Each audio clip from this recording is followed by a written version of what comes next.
Well, good afternoon, everyone. First of all, I would like to thank the College of Pediatricians of Sri Lanka for giving us this opportunity to have few words discuss few words about your transplantation in children. Still, it is a new specialty in Sri Lanka. So, rather than going into great details and delivering uh, academic sort of evidence-based detailed lecture, I thought I'll try to take you through the basic concepts and basic principles of liver transplantation, comparing children and also comparing children and the differences with adults as well. So liver transplantation, this is the man who did the first liver transplantation, Thomas Strassel. He attempted to perform pediatric liver transplantation in 1963, the first attempt at that time, on a 3-year-old child, biliary atresia, but the patient did not survive the surgery because of massive bleeding. But in 2 years later, in 1967, he did the first liver transplantation in a kid, a 19-year-old girl with hepatocellular carcinoma, and the patient, the surgery was successful, but the patient passed away after 13 months. That was about almost more than 60 years from now, right? As it is now, liver transplantation is very well accepted and very well established treatment for end-stage liver disease. And these are figures from North America. In 2022, they did almost close to 600 liver transplant in North America, and the figures are almost same in Europe as well. This is the situation in Sri Lanka. In Sri Lanka, liver transplantation started. The adult liver transplantation started in around 2011. There are 3 centers that perform adult liver transplantation: Colombo North National Hospital, and recently Peradeniya Hospitals also started doing adult transplantation. But pediatric transplantation started in Sri Lanka almost about 3.5 years ago. And up to now, we have performed 14 liver transplants in Sri Lanka. And this in the center is our first patient we performed the liver transplantation. And this on the left-hand side corner is the youngest patient that we have performed in transplantation. They were just 1 year at the 1 year of age. Well, if you compare adult and pediatric liver transplantation, indications are variable. If you look at adult liver transplantation, the commonest indication in Sri Lanka is non-alcoholic fatty liver disease leading to cirrhosis. But in eastern part of the world, the commonest indication is hepatitis B, whereas towards North America and probably towards Europe as well, the hepatitis C is a predominant indication. But you heard in the previous lecture, in pediatrics, pediatric liver transplanting, the commonest indication in less than 1 year of age is Kasai, post-Kasai. But when the patient grows older, other indications like metabolic diseases come into play. And the main challenge when you compare the pediatric and adult liver transplantation is because of the small size. Because of the small size of the kid, small size of baby or the infant, the anesthetizing, the size of the instruments, all these have to change according to the size of the child. But apart from that, technically also, we face challenges because of small size, because arteries are small, the veins are small, and the body cavity is small, so you have to work in a smaller space. And unlike in adult transplantation, where you can accommodate the full liver, graft has to be reduced in size to accommodate to the child. So these are the problems that we face because of the size. And also on top of that, the flow dynamics and alterations are more complex. And the interventions that you have to make because the flow dynamics are also complex, because compared to adults, the flow inside the small vessels in pediatrics, in children, the flow dynamics or the flow rates are quite low. And because of that, they can go into complications related to blood vessels more commonly than compared to adults. So these are the basic differences when you compare adult liver transplantation to pediatric liver transplantation. Now, earlier in the previous lecture, you heard how a patient is prepared for a transplantation.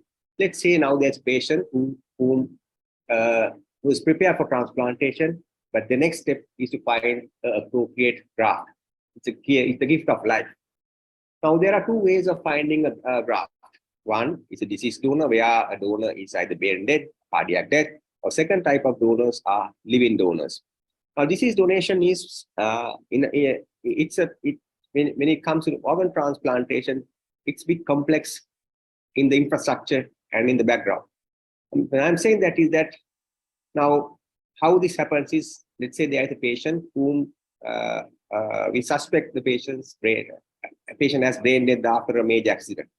And once it is suspected, there is a process that we follow, and patient's brain death is confirmed. Once the brain death is confirmed, the consent has to be taken from the relatives, and the necessary legal requirements has to be fulfilled. And once this is completed, the recipient or the transplanting hospital team is informed that there is a brain dead donor and this graft can be harvested. And then the transplant team travels to the place where we find the donor, and the graft is harvested from the donor. And once the graft is harvested, it is cold preserved. And we use different solutions for this cold preservation. Generally, in Sri Lanka, what we use is HTK solution, but there are other solutions that we use in other parts of the world for cold preservation. And then once the organ is preserved, it is transported back into the recipient hospital. And in the recipient hospital, the graft size is reduced because we need a smaller size graft because of the small body stature, and then the graft is implanted. And this process is technically, not actually technically, we need a lot of infrastructure to fulfill this process of deceased donation, especially in our part of the world. And the living donation, the primary requirement is to find a matching donor. In deceased donation, living donation, both only blood group matching is adequate. So, but the donor has to be a perfectly healthy donor, which does not have underlying liver diseases. When you say underlying liver diseases, this includes fatty liver as well. I think next speaker will discuss in detail about finding a proper donor. So let's assume that there is a proper donor and there is a authorization process that we have to take permission, we have to take the approval from the Ministry of Health, fulfilling certain requirements. And once everything is completed, the patient, we perform the donor hepatectomy. It's a complex operation where the adequate amount of liver is harvested from the donor, and then it is implanted to the recipient. So these are basic steps that undertakes in living donor liver transplantation. Now, when you talk about liver transplantation in pediatrics and especially in living donor liver transplantation, there's a concept called graft recipient weight ratio. So how this is calculated is you take the weight of the graft and divide that by the recipient body weight, and you get a figure. Let's assume that the graft weight is 300 and the recipient weight is 30 kilograms. GRWR is 1. Now, we would like to have adequate size graft. What you mean by adequate size graft is it should not be too small. If the GRWR is less than 0.8, we consider it generally as a small size graft. So if the part of liver that you are going to put into the recipient is too small, what is going to happen is all the blood that is going to come through the portal vein. And these patients, you know, they have portal hypertension, their portal systems are under pressure, it's hyperdynamic, and all the blood is going to go through the graft that you have implanted, and the graft gets congested. And this is what you call small for size syndrome. In this, what happens is physically that is what happens, high flow into the portal graft, but clinically or biochemically what you see is a delayed graft function or non-functioning liver. And the patient's enzymes will start going up slowly, AC and ALC levels will start to go up, bilirubin level starts to go up slowly, and the INR starts to go up, they develop ascites, and slowly they will go into non-functioning graft and the liver will fail. So that is what happens if you put a too small liver, and this is called small for size syndrome. And if you put a too big liver, that's also a problem.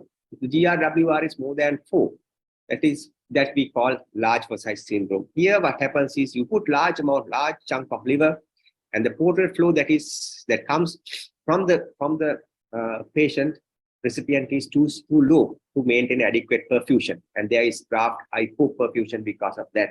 And then they again go into similar problems, and the grafts, because of the low flow, the liver, the portal vein, the hepatic artery gets thrombosed, and the graft fails. So these are the important concept, and this once we have a graft, this is the next important thing that we have to decide to put the right amount of liver or implant right amount of liver into the recipient.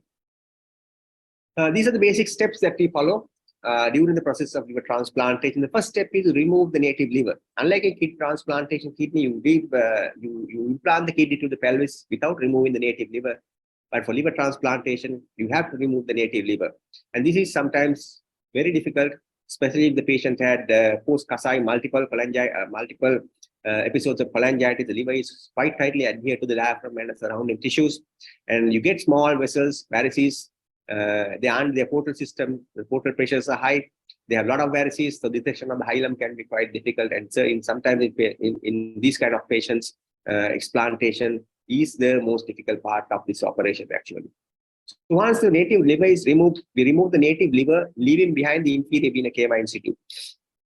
Once you remove the native liver, the next step is the first step that we perform in implantation is the hepatic vein implantation. I'll just be detail. I'll discuss a little bit in detail in the next slide. Once the hepatic vein is implanted, step 2 is to implant the portal vein. And once these two are implanted, the clamps are released and graft is perfused. And this is called reperfusion of the graft. And once the graft is reperfused, if the patient is stable, they can get arrhythmias, they can get hypotension, they can get something called reperfusion syndrome because of the sudden surge of toxins into the systemic circulation. So once the patient is stable, we move on to the hepatic artery reconstruction, and this is followed by bile duct reconstruction. So these are the basic steps that happens in a liver transplantation. Now let's look at hepatic vein reconstruction or the outflow reconstruction. That is the first step that the first surgical step that we perform in implantation. So in most of the time in pediatrics, especially infants less than 1 year of age, we use the left lobe from the donor, and the left hepatic vein is anastomosed into the left, and the middle hepatic vein confluence of the recipient or the patient. And this is one of the steps. Especially in the early part of a program, these outflow obstructions are quite common in post-transplant period. What happens is sometimes the technique is not precise. The outflow gets obstructed, and sometimes the left lobe can fall back onto the right side, and it can kink the outflow.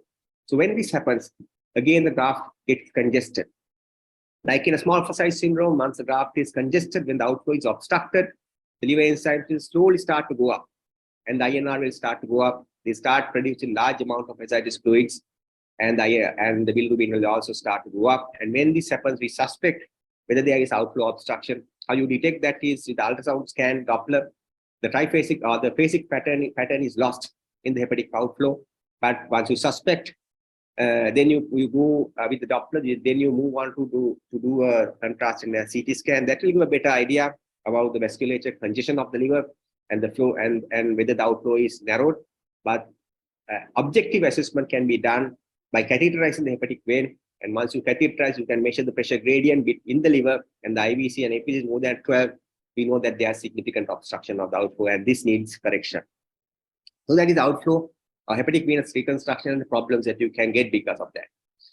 The next step that we perform, as I mentioned earlier, is portal vein anastomosis. Unlike adults, again, you can get a lot of problems in the portal vein in pediatric liver transplantation because the portal veins are smaller in size, and especially in a Kasai patient who has biliary atresia, their portal veins are hypoplastic. So there is a significant mismatch between the recipient portal vein and the graft portal vein. So we use different techniques to overcome this challenge. We can take a cuff of vein and anastomose into the recipient portal vein, and we can do complex reconstructions to increase the diameter of the portal vein of the recipient. So why we do all this is to prevent portal vein thrombosis. And portal vein thrombosis is common in pediatric transplants compared to adult transplants. How you suspect a portal vein thrombosis is, unlike the hepatic vein obstruction, this is acute or sudden event.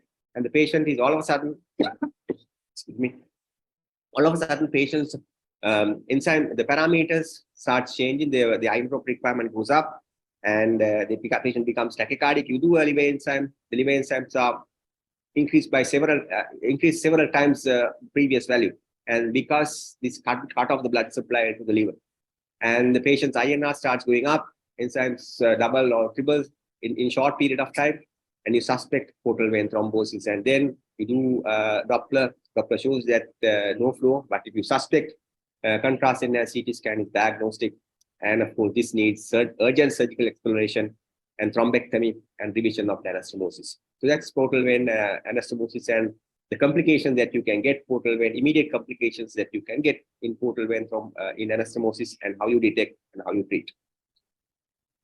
Then flow dynamics. You can get flow dynamics. Measurement of portal flow dynamics are also again important in pediatric liver transplantation. For example, now let's assume that we have implanted the right lobe like this, and we have done a portal vein anastomosis, and in this patient, there are significant portosystemic shunts. The blood, because of the portal hypertension, there is a large splenorenal shunt. And especially if the patient's portal vein is hypoplastic, the blood has to flow under pressure. And after the reperfusion, most of the blood that should go through the liver gets shunted through this portosystemic shunt into the systemic circulation, and that leads to hypoperfusion of the graft. So it is very important in a situation like this, you anticipate that in the pre-transplant CT scan. Okay, this patient is having a large shunt, and this patient can end up in a shunting of blood from the portal system. So what we do is we have to measure the portal flow rate and the portal pressures during the surgery, and if we suspect that there is portal or flow hyperperfusion, we ligate the shunts, and that will hopefully improve or increase the portal flow into the graft. So that is another complex problem that we can encounter in pediatric, especially living donor, even in deceased donors.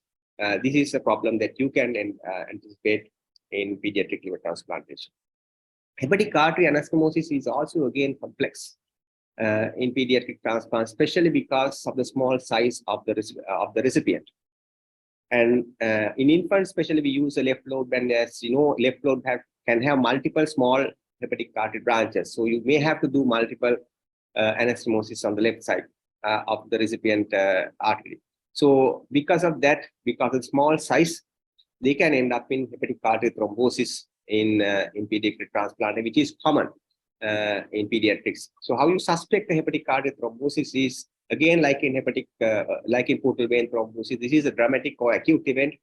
The patient's parameters starts suddenly changing, and the enzyme starts going up, and you suspect hepatic artery thrombosis. And when you do a Doppler, the Doppler flow in the hepatic artery is not normal, and then you do a hepatic artery angiogram, a CT angiogram, and you find that there is hepatic artery thrombosis, and that needs again urgent surgical exploration, because without a revision, it's extremely unlikely the patient is going to survive a hepatic artery thrombosis. So those are vascular problems. And once the vascular anastomosis is completed, the next anastomosis that we perform is the bile duct anastomosis.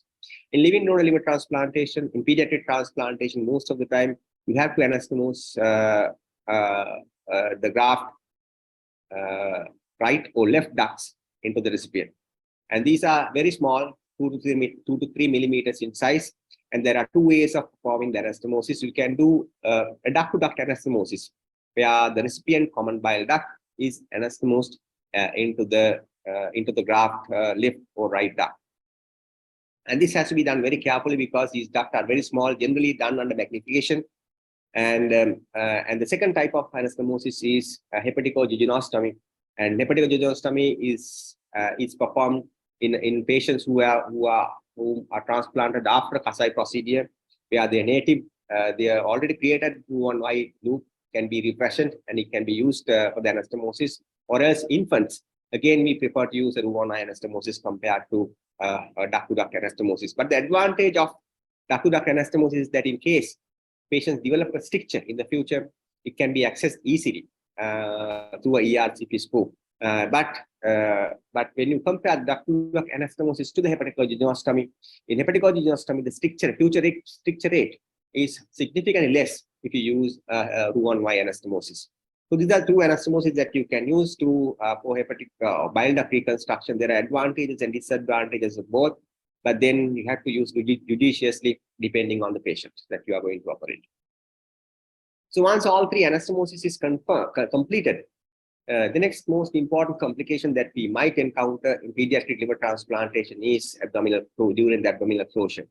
And as you know that especially in infants, when the body size is quite small, the left lobe, sometimes even if you use a left lobe, sometimes it can be quite large, and you find that the patient's abdomen is difficult to close. And we have to anticipate this problem, and to minimize this problem, we can plan it pre-operatively. We can reduce the graft, like in this patient that we have done.